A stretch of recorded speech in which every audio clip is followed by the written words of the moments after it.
Hello, and welcome to this month's edition of the Easton Park Market Report.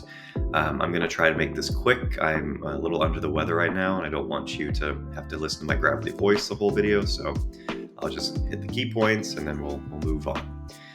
Main thing from this slide, we're looking at available inventory for new construction, is that not much has changed, which is a good thing. If you look at the bottom right, you'll see the previous month's inventory back in December was at 68. Now we're at 67. This is good. 2 months ago, it was in the 80s. This past summer, it was over 100 homes that were for sale from new construction. So for those of us thinking of selling our property in 2025, this is great news that people are buying up the new construction homes. And so it's less competition for us trying to sell our resale homes. Next, we're looking at closed resale for December. We had 7 homes close in December. Put that in context, we had 5 close in November. So a few more than November, which is typical usually. A lot of people try to get that closing done before the end of the year, especially if they're trying to get that homestead exemption done before then. Looking at this, you're seeing days on market vary wildly, but they're all pretty big. Some really wild numbers over there in the days on market. And then the withdrawn expired listings is quite high. If you look at the bottom there were 8 it was actually 7 that withdrew from the market and 1 expired. So I feel for you guys if you're one of those 8 homeowners that it just didn't work out when you tried to list your property. My advice is try to list, if you have flexibility, in March through May. That tends to be, seasonality-wise, the best time to list the home for the most buyers on the market. So hopefully that works out for the 8 people that had to deal with withdrawing their property. I know that's never a fun experience. And then finally, pending, we have 1 home pending, so that's also typical. There's nothing crazy there. Usually January, there's much fewer, far fewer closings. So right now there is 1 home pending to close in January. Now looking to the bottom right, we're seeing what's available now. In the resale sphere, there are 8 single-family homes available and 5 detached condos. To put that in context, last month there were 19 single-family homes, which makes sense, right? We had 7 homes close, and we had 8 homes taken off the market this last month. So there's just less available right now. Price range hasn't changed much. Average price per square foot really hasn't changed much. And then the median days on market has gone up, but again, when you go from 24 homes to now 13, that is going to shift numbers quite a bit. So I wouldn't be too concerned with that. If you're unaware, it's taking a while to sell a house currently. So the main thing to take away from that is if you know you want to sell your house by May or June, you really need to start having a conversation with a realtor now, so we can build a plan on the timeline of how to make that work. And selling a house early is always a good thing. I've had clients where we sell it in March, but they can't leave until June, and we just negotiate a lease back. And it's really nice because we get market value rent, and they don't have to worry about selling. They don't have to worry about that part of moving. The home is sold. They just have to then think about the next phase of moving. So selling early is always a good thing, and leasebacks are not too difficult to negotiate, so something to keep in mind. Looking to the left, we have resale versus new build price per square foot. I put these in ranges of square feet, so 1100, 1700, 1700, 2100, so forth. And then the white column to the left is resale, and the blue column is new construction. The new construction, you'll notice there's fewer than what I had in the first part of this video. It's because the first part of the video is directly from the builder's inventory sheets that I grabbed from them, versus these numbers are from the Austin Board of Realtors multiple listing service. So that's something to keep in mind if you're looking to buy a new house.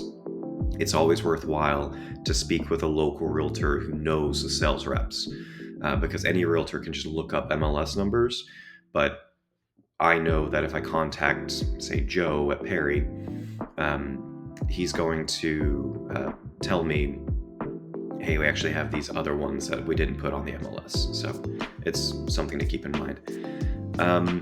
With this one, there's just fewer than a month ago. So couple things that stand out to me is the three resale 1,100 to 1,700 square foot homes shot up quite a bit compared to the new construction. If someone's going for new construction, I would say, or going for that size home, I'd say go for the new construction.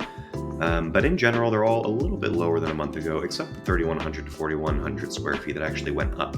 And in case you're unaware, the reason looking at the price per square foot is so important is because that's how we determine market value when we sell the house.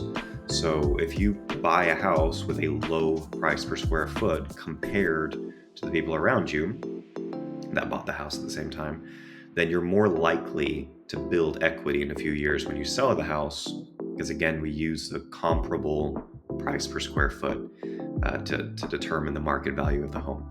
Next is the rental report, and as always, we have Drew Coley from Good Neighbor Property Management to hop on and give us his insight into the rental space of Easton Park. So I'll let Drew take it away. Easton Park, nice to be back on. This is Drew with Good Neighbor Property Management.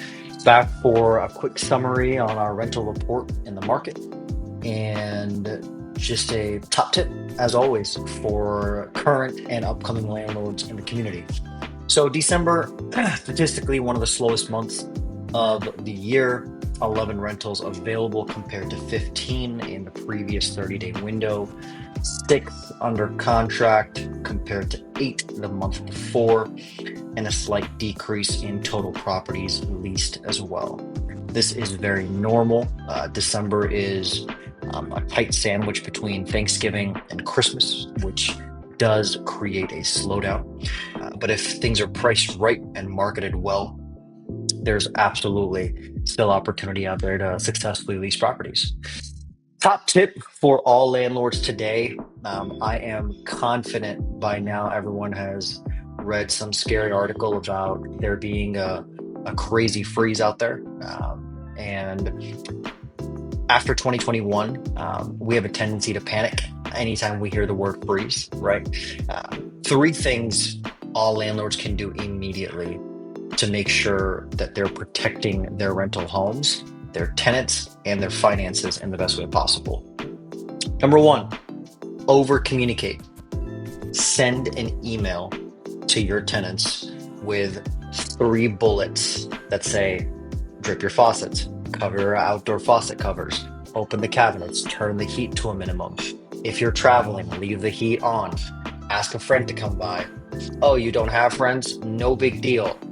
Have us come by, right? Make sure you are doing everything you can to over communicate with your tenants. Number 2, have your tenants receipt that communication in some way. So have them send you a picture. Hey, would you mind sending me a picture of the faucet covers that you installed in the house? Or hey, just for compliance, would you mind sending me a picture of the sprinkler system that you turned off, or whatever that may be, right? Some sort of, or even a receipt to your email. Any receipt from the tenants is good peace of mind that they have receipted, acknowledged, and acted on what you requested of them. And number 3, be considerate. If your tenants are out of town, that's okay. Offer to stop by the home or have your property management company stop by the home and winterize it for them. If they need faucet covers, they're $5 on Amazon. Drop them by.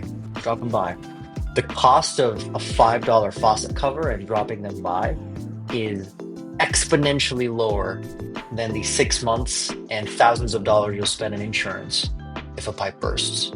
So do your due diligence, over communicate, and be considerate. It's going to be cold between now and February, and the best thing we can do is protect our homes and protect our tenants. Y'all stay safe, stay warm, and of course, if you want to reach out at any point, Drew Coley, Good Neighbor Property Management, goodneighborpm.com, or just text us 512-200-4437. Thanks so much. Talk to y'all soon. Thank you for watching my video today. Thank you, Drew, for your contribution. And thank you for making it through my incredibly low, hopefully soothing voice. It's not soothing to me. It hurts quite a bit. Watching this video back, you can see the decline as I continue trying to push through. So if you have any questions about real estate, valuations in Easton Park. If you're thinking of selling your property, or you know someone who wants to buy a property in the neighborhood, you want to make sure they get the best deal, my contact info is on the screen. It's also in the description below. I'd love to help out any neighbors that ask. I also am doing some incentives for buyers, helping to pay for some of their moving costs, and for sellers, I pay for quite a lot up front. I pay for professional photography. I pay for staging consultation. I pay for online presence, a website devoted to it. So anyway, I am feeling the effects of my cold and flu medicine. So reach out if you have any questions.